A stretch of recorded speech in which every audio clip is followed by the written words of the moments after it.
Welcome to our channel. Today we how to fix your customer service with Zendesk easy tutorial step by step clearly.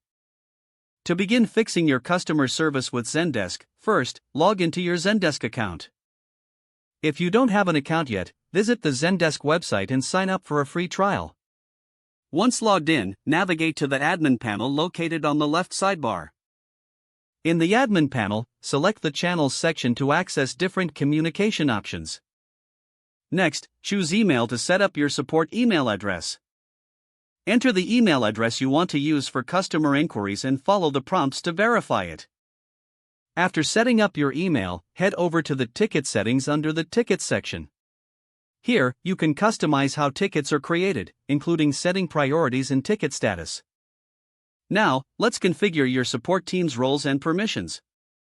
Go to the People section and click on Team. Add agents to your team and assign appropriate roles to ensure they have the right access. Then, create a knowledge base by selecting the Guide option.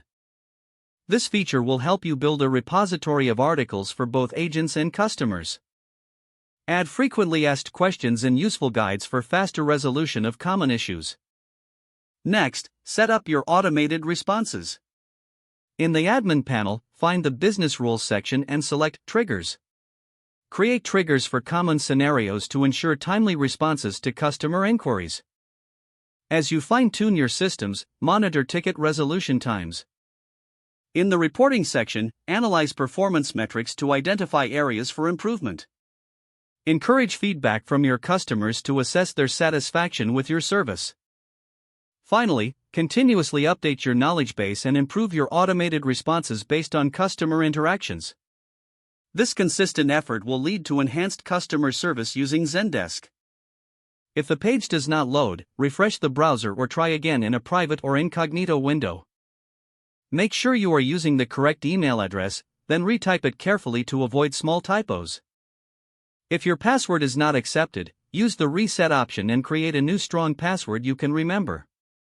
Check your spam folder for verification or security emails, then complete any requested confirmation steps. Enable two-factor authentication if available to improve account security and reduce unauthorized access risk. After signing in, review your profile details so your contact information and settings are accurate and current.